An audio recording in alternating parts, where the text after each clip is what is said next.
사람들은 배신을 당하면 늘 같은 질문을 한다. 어떻게 그런 사람이 그럴 수 있지? 그러나 이 질문은 거의 항상 틀렸다. 배신은 갑작스러운 성격 변화가 아니라 처음부터 존재하던 관계의 구조가 드러난 결과이기 때문이다. 서양 철학은 인간을 선의로 출발시키지 않는다. 니체는 인간을 도덕적 존재로 보지 않았다. 그는 인간을 힘과 이익을 추구하는 존재로 보았다. 이 관점에서 보면 관계는 감정으로 유지되는 것이 아니라 보이지 않는 교환으로 유지된다. 도움, 정보, 지위, 정서적 안정, 사회적 연결. 이 중 무엇을 주고받고 있는지가 관계의 실체다. 문제는 대부분의 사람이 이 교환을 보지 못한다는 데 있다. 우정이라고 부르고 신뢰라고 부르며 인간적인 정이라고 믿는다. 하지만 어떤 인간에게 관계는 감정의 공간이 아니라 계산의 공간이다. 이들에게 사람은 함께 가는 대상이 아니라 기능을 수행하는 존재다. 그래서 배신은 늘 특정 순간에 발생한다. 상대가 실패했을 때, 약해졌을 때, 더 이상 이전만큼 도움이 되지 않을 때, 그 순간 태도는 미묘하게 바뀐다. 말수가 줄고, 거리감이 생기고, 결정적인 순간에 빠진다. 그리고 어느 날 완전히 등을 돌린다. 이들은 그 행동을 배신이라고 생각하지 않는다.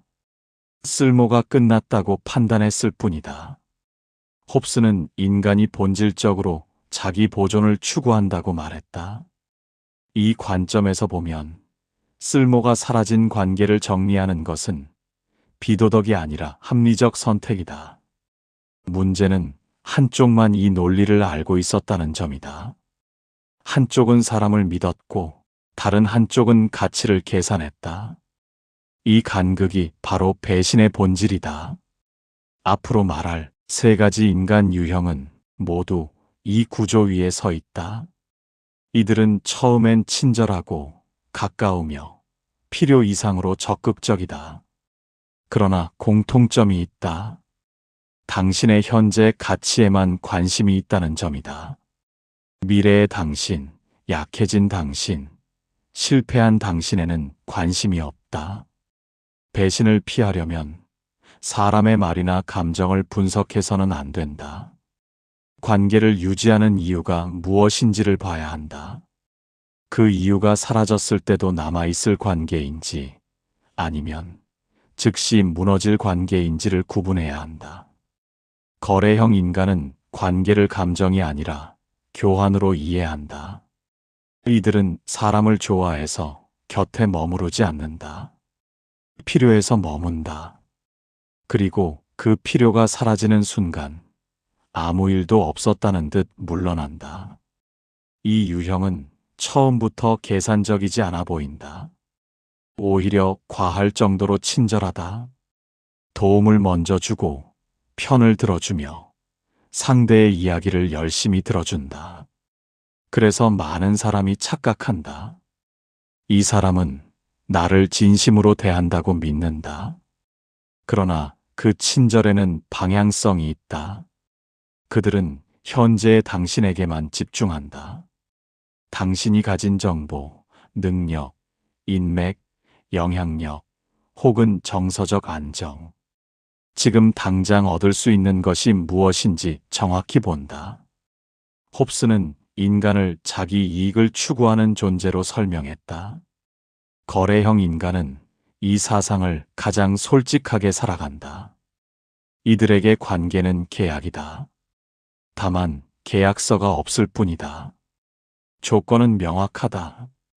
당신이 나에게 유용한 동안 나는 곁에 있다.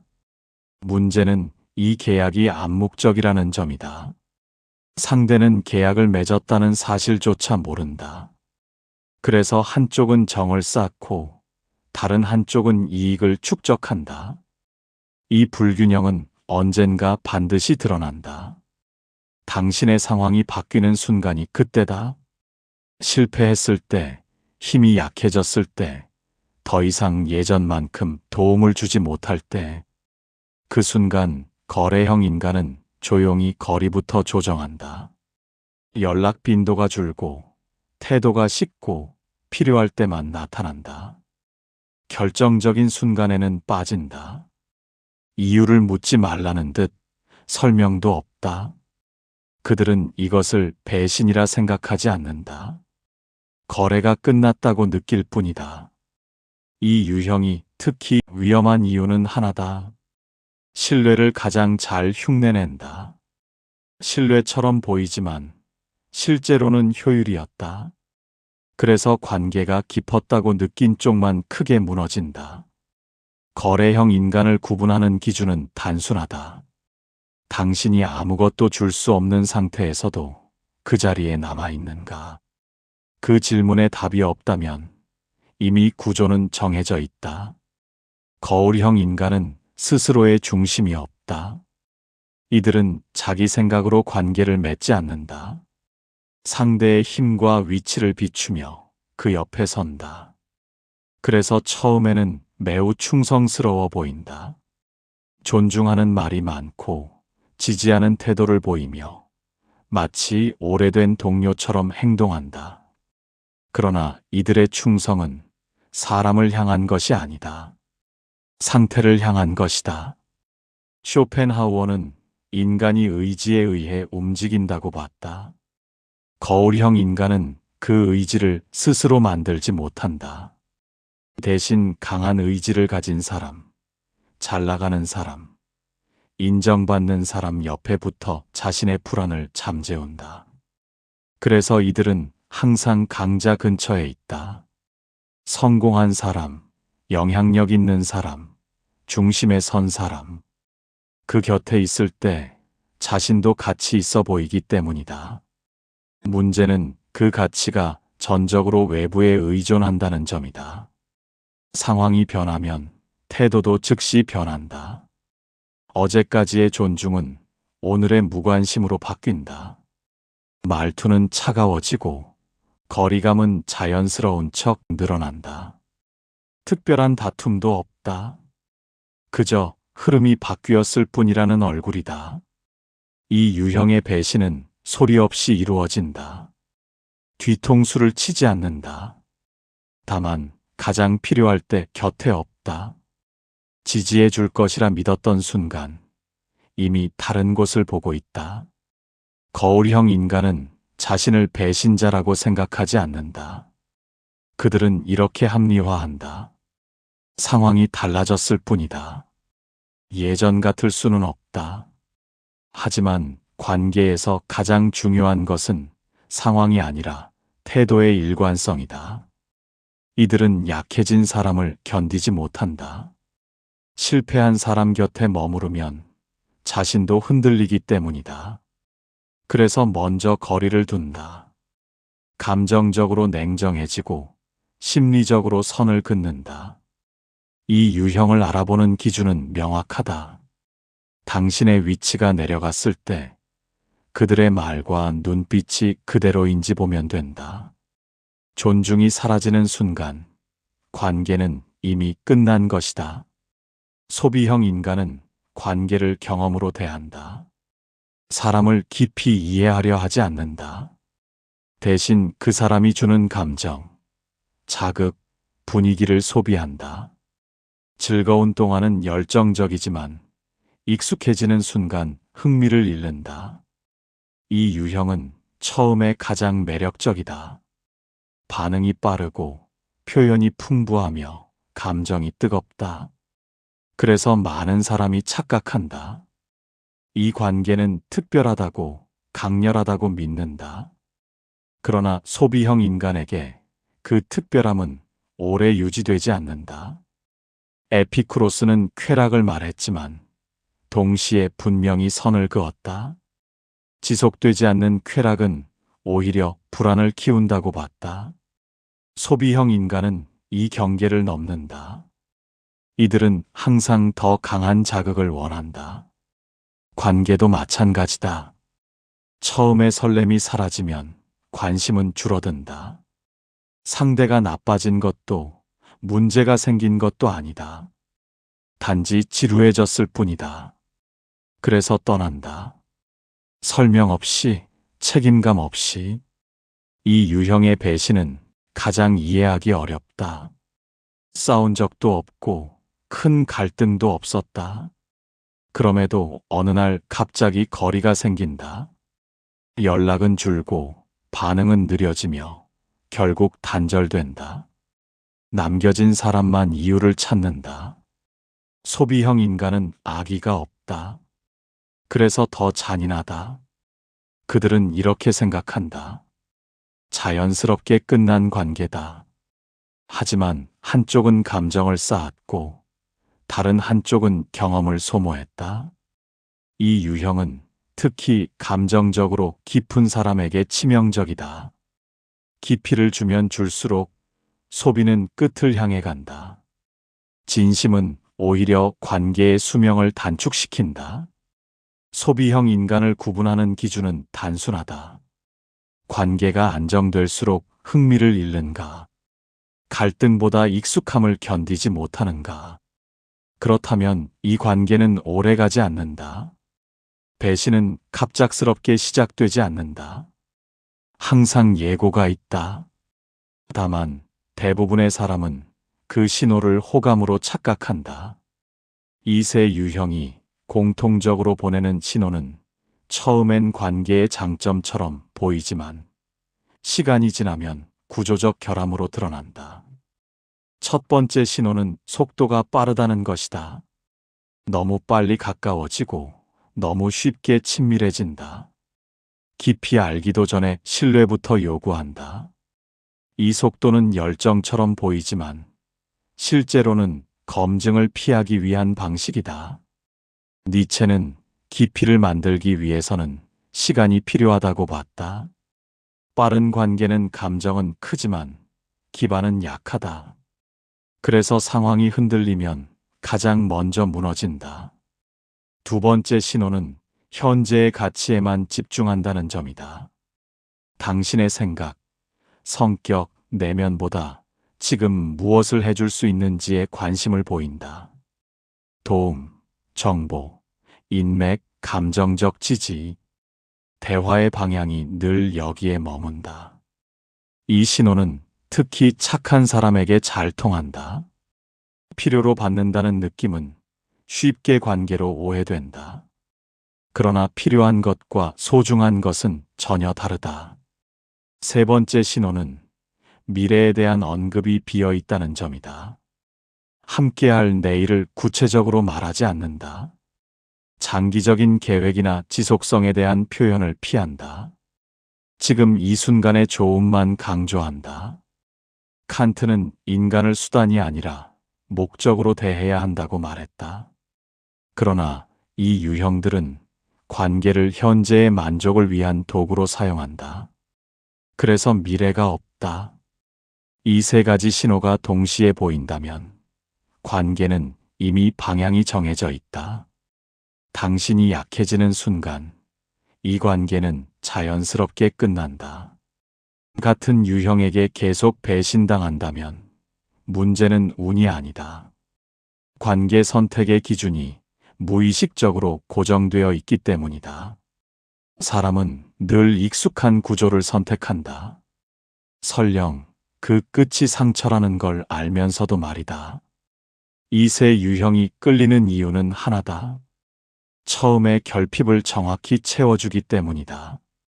거래형 인간은 인정 욕구를 채운다. 거울형 인간은 외로움을 덜어준다. 소비형 인간은 감정적 공허를 단번에 채운다. 그래서 이 관계들은 초반에 유난히 강렬하다. 안정이 아니라 해소의 느낌을 주기 때문이다. 스피노자는 인간이 외부 원인에 의해 감정이 움직일 때 자유를 잃는다고 말했다. 이 유형들은 바로 그 지점을 파고든다. 당신이 스스로 채우지 못한 것을 정확히 제공한다.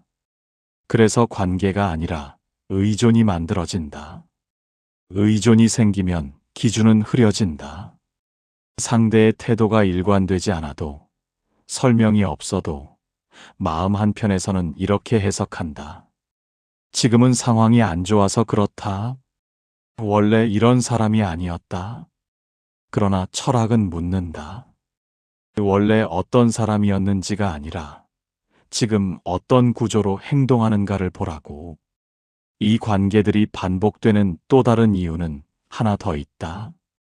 자신의 가치를 관계 안에서 증명하려 하기 때문이다. 필요로 되는 경험, 선택받는 경험, 특별하다는 느낌이 곧 자기 가치처럼 느껴진다. 하지만 이 방식은 항상 위험하다. 상대가 등을 돌리는 순간 관계만 끝나는 것이 아니라 자기 평가까지 무너진다. 배신이 유독 크게 아픈 이유다. 이 지점에서 관계의 문제가 개인의 문제가 된다. 배신을 당했다는 사실보다 버려졌다는 해석이 더 깊은 상처를 남긴다. 배신을 겪은 뒤 사람들은 사건보다 의미에 무너진다. 무엇이 일어났는가 보다 그것을 어떻게 해석했는가가 이후의 삶을 결정한다. 그리고 대부분은 같은 결론에 도달한다. 내가 부족해서 버려졌다. 이 해석은 가장 쉽고 가장 위험하다. 왜냐하면 모든 책임을 자기 안으로 끌어들이기 때문이다. 관계의 구조, 상대의 유형, 상황의 변화는 사라지고 오직 자기 평가만 남는다. 니체는 인간이 외부의 평가를 자기 가치로 착각하는 순간 약해진다고 봤다.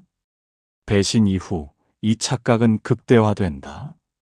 쓸모가 다했다는 상대의 판단이 곧 자신의 본질처럼 느껴진다. 그러나 쓸모와 가치는 전혀 다르다. 쓸모는 상황에 따라 바뀌고 가치는 쉽게 사라지지 않는다. 문제는 배신을 한 쪽은 이 둘을 의도적으로 섞어버린다는 점이다. 사람들은 이렇게 말한다. 그래도 그때는 진심이었잖아. 하지만 진심이었는지 아닌지는 중요하지 않다. 중요한 것은 지속될 구조였는가다. 구조가 없는 진심은 상황이 바뀌면 무력해진다. 배신 이후 가장 큰 실수는 하나다. 관계를 복귀하며 자신의 말과 행동을 과도하게 분석하는 것. 이 과정에서 사람은 점점 더 스스로를 깎아내린다. 조금만 더 잘했으면, 조금만 덜 부담을 줬으면, 조금만 더 쓸모 있었으면. 이 생각은 관계를 회복시키지 않는다. 대신 다음 관계에서도 같은 위치로 들어가게 만든다. 더 참고, 더 주고, 더 낮아진다. 배신의 반복은 여기서 시작된다. 에픽테토스는 통제할 수 없는 것에 자신을 묶을수록 고통이 커진다고 말했다. 타인의 선택은 통제할 수 없다. 그러나 해석은 통제할 수 있다. 배신을 개인의 결함으로 해석하는 순간 관계의 문제는 평생 개인의 문제가 된다. 관계에서 가장 중요한 것은 성격도 감정도 아니다. 상황이 바뀌었을 때도 유지되는 태도다. 이 기준이 없으면 사람은 언제든 배신을 운명처럼 받아들이게 된다. 대부분의 관계는 잘 될 때는 문제없다. 성공했을 때, 여유 있을 때, 도움이 될 때는 누구나 곁에 있다. 그러나 철학은 늘 반대 상황을 보라고 말한다. 내려갈 때, 실패할 때, 불리해질 때 그 사람이 어떤 태도를 보이는지. 칸트는 인간을 목적 그 자체로 대해야 한다고 했다. 이 말의 실제 의미는 단순하다. 조건이 바뀌어도 대하는 방식이 유지되는가? 이 질문에 답이 없다면 관계는 이미 조건부다. 이 기준은 말로 확인할 수 없다. 행동과 시간만이 답을 준다. 연락의 지속성, 태도의 온도, 책임의 범위. 이 세 가지는 상황이 바뀌었을 때 더 분명해진다. 많은 사람이 여기서 실수한다. 지금은 힘들어서 그렇다는 말로 모든 변화를 설명하려 한다. 물론 상황은 영향을 준다. 그러나 완전히 사라지는 태도는 상황이 아니라 관계 인식의 문제다. 관계를 걸러내는 기준은 냉정해야 한다. 정이 많을수록 기준은 더 필요하다. 기준이 없으면 정은 언제든 이용당한다. 이 기준을 세우는 순간 인간관계는 줄어든다. 하지만 남은 관계의 밀도는 완전히 달라진다. 배신이 줄어드는 이유다. 많은 사람이 배신 앞에서 무너지는 이유는 단순하다. 쓸모가 사라졌다는 판단을 곧 자기 가치의 붕괴로 받아들이기 때문이다. 그러나 이 두 개념은 처음부터 같은 것이 아니었다. 쓸모는 기능이다. 상황이 필요로 할 때만 작동한다. 성과, 능력, 역할, 영향력. 이 모든 것은 조건에 따라 생겼다가 사라진다. 반면 가치는 조건과 분리되어 있다. 사람이 어떤 상태에 있든 쉽게 소멸되지 않는다. 니체는 스스로 가치를 만들지 못하는 인간은 언제나 외부의 기준에 종속된다고 봤다. 쓸모 중심의 관계에 오래 머물면 사람은 자신을 기능처럼 다루게 된다. 쓸모가 떨어지면 자신도 버려져야 한다고 느낀다. 그래서 이런 관계는 항상 불안하다. 잘 될 때조차 마음이 편하지 않다. 언제까지 유용해야 하는지 알 수 없기 때문이다. 관계가 유지되는 조건이 명확할수록 감정은 더 위태로워진다.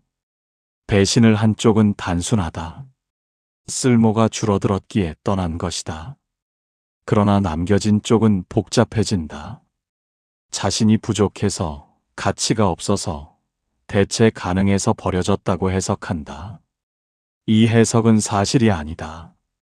당신의 가치는 평가되지 않았다. 다만 그들의 기준에 맞지 않게 되었을 뿐이다. 기준이 왜곡된 관계에서 내려진 판단을 자기 존재 전체에 적용할 이유는 없다. 쓸모와 가치를 구분하는 순간 배신의 무게는 달라진다. 상처는 남지만 정체성은 무너지지 않는다. 배신을 완전히 피하는 방법은 없다. 사람은 변하고 상황은 바뀌며 모든 관계는 언젠가 끝날 수 있다. 그러나 모든 끝이 배신으로 남을 필요는 없다. 차이는 관계를 바라보는 관점에서 생긴다. 많은 사람은 관계를 감정으로 관리한다. 느낌이 좋으면 믿고 불편해지면 불안해한다. 그러나 감정은 구조를 설명하지 못한다. 철학이 필요한 이유가 여기 있다.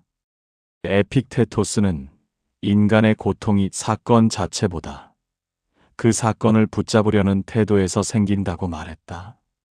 배신이 치명적인 이유는 떠난 사람 때문이 아니라 떠난 뒤에도 그 판단을 자기 안에 붙들고 있기 때문이다. 배신을 끝내는 관점은 단순하다. 관계를 검증의 대상으로 보는 것이다. 사람을 의심하라는 말이 아니다. 관계가 어떤 조건에서 유지되는지, 어떤 상황에서 흔들리는지를 냉정하게 바라보라는 뜻이다. 관계가 유지되는 이유가 분명하다면 끝도 명확하다. 쓸모가 이유였다면 쓸모가 사라질 때 끝나는 것은 자연스럽다. 그 끝을 배신으로 만들지 않는 것은 해석의 문제다. 이 관점을 가지면 변화가 생긴다. 사람이 떠나도 자신을 의심하지 않는다. 관계가 끝나도 삶이 흔들리지 않는다. 그리고 무엇보다 같은 구조의 인간을 다시 들이지 않는다. 배신은 사람의 악의가 아니라 관계의 설계 오류에서 나온다. 이 오류를 인식하는 순간 반복은 멈춘다. 사람이 떠난 자리에 남는 것은 진실이다. 누가 당신을 떠났는지가 아니라 어떤 이유로 관계가 유지되었는지가 드러난다. 배신은 상처로 끝나지 않는다. 기준을 바꾸는 순간 그것은 통찰이 된다. 관계는 선택이고 반복은 책임이다. 이제 같은 구조는 다시 선택하지 않는다.